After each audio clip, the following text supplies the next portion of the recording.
Dear students, তোমরা অনেক দিন যাবৎ অনেকেই মেসেজে বা মেসেঞ্জারে কল করে আমার কাছে জানতে চেয়েছো যে ওএমআর শিট কিভাবে ভরাট করতে হয় সেই সম্পর্কে। তো আজকের এই ভিডিওটা শুধু তোমাদের জন্য, আসন্ন এসএসসি পরীক্ষা 2025 তোমাদের জন্য এই ভিডিওটা আমি তৈরি করলাম। তো এই যে একটা ওএমআর শিট তোমরা দেখতে পেতেছো, জাস্ট এটাই তোমাদেরকে দেওয়া হবে। এটা হচ্ছে আমার কাছে যেটা আছে সেটা মাধ্যমিক উচ্চ মাধ্যমিক শিক্ষা বোর্ড কুমিল্লা বোর্ডের। তো সব বোর্ডে একই থাকে, ওএমআর শিট একরকমই, শুধু বোর্ড চেঞ্জ থাকে। তো এখানে তোমাদের যা করতে হবে, শুরুতেই ওএমআর শিটটা পাওয়ার পরে তোমরা চেক করে নিবা যখন ছিঁড়া ফাড়া না থাকে। কাগজটা ভালোভাবে দেখবা এদিক সেদিক যেন ছিঁড়া ফাড়া না থাকে। যদি ছিঁড়া ফাড়া থাকে তাহলে তোমরা বদলাই নিবা। আচ্ছা, এখন আমি তোমাদেরকে কথা না বাড়ায় আমি দেখাচ্ছি যে প্রথম অবস্থা তুমি কি করবা। ওএমআর শিটের একদম উপরে দেখো 2-0 এরপরের দুইটা ঘর ফাঁকা থাকবে। তোমরা দেখছো হাতের লেখা আছে এখানে, এটা ফাঁকা থাকবে। 2 যেহেতু 2, তো এই ঘরে তুমি ইংরেজিতে ফিল আপ করবে না, বাংলায় ফিল আপ করার প্রশ্ন থাকে না। 2 তো 2, অর্থাৎ 2 বাংলায় আছে, বাকি ঘরগুলো আমরা 2 আর 5 লিখবো। আমরা 25 সালের শিক্ষার্থীরা 2 আর 5 লিখব। গেল এই পর্যন্ত এটা। এরপরে তুমি দেখো এখানে এসএসসি এবং এইচএসসি আছে। তুমি যদি এসএসসি ফিল আপ করবা, এসএসসি ফিল আপ করলাম। আর রুল নম্বর ক্ষেত্রে খুবই সাবধানতা অবলম্বন করবা, খুবই গুরুত্বপূর্ণ এই কাজটি। তোমার এডমিট কার্ড অর্থাৎ প্রবেশপত্রের সর্বডানে উপর দিকে তুমি রোল নম্বর আছে, রেজিস্ট্রেশন নাম্বার আছে, শিক্ষাবর্ষ আছে। শিক্ষাবর্ষটা আমাদের প্রয়োজন নাই, রোল নম্বর ও রেজিস্ট্রেশন নম্বর। রোল নম্বরটা ভালোভাবে দেখে এই যে দেখো ফাঁকা খালি ঘরগুলা, এই ঘরগুলাতে আমি লিখলাম, তোমরা লিখবা। আচ্ছা, সেমভাবে রেজিস্ট্রেশন নাম্বার লিখলাম, লেখার পর আবার মিলাইবা যে তুমি ঠিক মতো লেখছো কিনা। আচ্ছা, এখন দেখো এই যে 5, এখানে 5। আরেকটা কথা বলতে ভুলে গেছি, এই ঘরের কোনো বাংলা লেখা নেই, এখানে টোটাল লেখাটাই হচ্ছে ইংরেজিতে। হ্যাঁ, কেউ বাংলা লেখছো তবে ভুলে গেছে না, এত কাটাছিটা দরকার, নিচে ফিল আপ ঠিক থাকলে হবে। অর্থাৎ তুমি ফিল আপ করবা সম্পূর্ণটা এখানে ইংরেজিতে। তো এই যে 5 লিখছি আমরা, দেখো এই প্রত্যেকটা ঘরে 0 থেকে 9 পর্যন্ত ডিজিট আছে। 5 লেখছো, 5-এর নিচে বরাবর নামো, 5 ফিল আপ করো। সেমভাবে 6 লেখছো, 6 ফিল আপ করো। আবার 5, 6, 4, 2। আশা করি বুঝতে পারছো।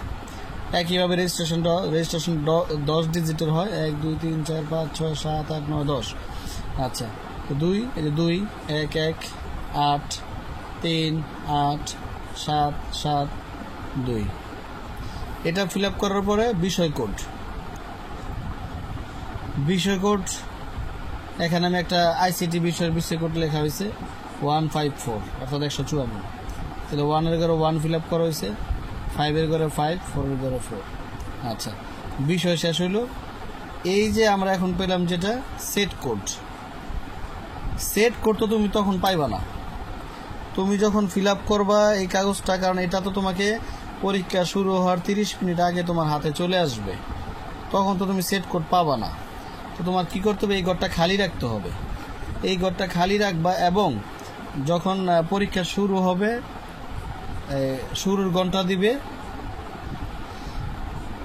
তাহলে বিষয় সেট কোড তুমি ধরো তোমার প্রশ্নের মধ্যে ক সেট পেয়েছো, তাহলে এই যে এখানে লিখবা কি ক লেখার পরে সাথে সাথে আবার ক ফিল আপ করবো। অর্থাৎ কি বুঝতে পারলা, যে তুমি যেই সেটে পাবা সেই সেটটা এখানে খালি ঘরে লিখতে হবে, লেখার পরে নিচে ফিল আপ করতে হবে। খুবই ইম্পর্টেন্ট একটা জিনিস। সেট কোড যদি ভুল হয় তাহলে তুমি ফেল করবা, সেট কোড ভুল হলে ফেল করবা, কারণ সেট কোড অনুযায়ী খাতাগুলো কম্পিউটারে দেখা হয়। আচ্ছা, এবং এই যে জায়গায় একটা দেখো সিগনেচারের ঘর আর তারিখের ঘর। সিগনেচার কে দিবে? শিক্ষক দিবে, এরপরে তোমার কোনো কাজ নাই। আর তারিখের ঘরটা অনেক সময় শিক্ষকরা বলে থাকে, যদি বলার নিয়ম না, শিক্ষকরা বলে থাকে যে তোমরা তারিখটা দিয়ে দিবা, সমস্যা নেই, এটা বয়ের কিছু নাই। আচ্ছা, এবার আরেকটা জিনিস বলি নাই, এই যে দেখো খাতার সর্বডানে একটা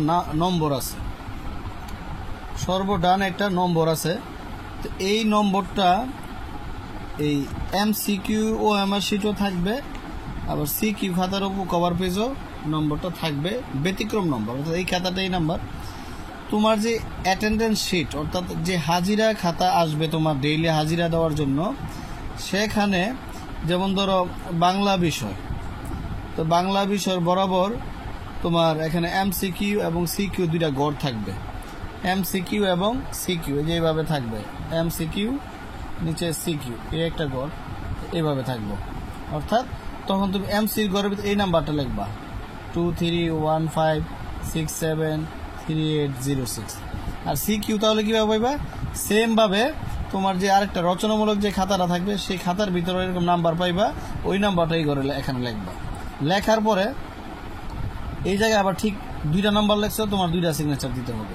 সিগনেচারটা কি? তোমার ছোট নাম, সবচেয়ে ছোট নাম দিবা এবং প্রত্যেক দিন যেন একই রকম নাম থাকে। তুমি যদি বাংলায় লেখো ডেইলি বাংলায় লিখবা, ইংরেজিতে লিখলে ডেইলি ইংরেজিতেই লিখবা। তো কিছু নিয়ম দেখাই তোমাদের। এখানে যে MCQতে লেখা আছে, বৃত্তাকার ঘর এমনভাবে ভরাট করতে হবে যাতে বৃত্তের ভিতরের লেখাটি দেখা না যায়। সঠিক পদ্ধতি এবং ভুল পদ্ধতি দেওয়া আছে।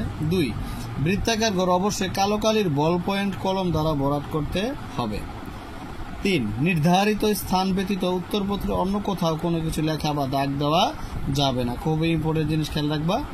নির্ধারিত অর্থাৎ এখানে কোনো দাগ দিতে পারবা না বাইরে। উত্তরপত্রটিকে কোনো অবস্থাতেই বাজ করা যাবে না, অর্থাৎ এই যে ভাঙতে পারবা না, এটা ভাঙতে পারবা না, কোনোভাবে ভাঙবা না। কেন? এটা কম্পিউটার স্ক্যানের মাধ্যমে খাতাটা মূল্যায়ন করা হয়।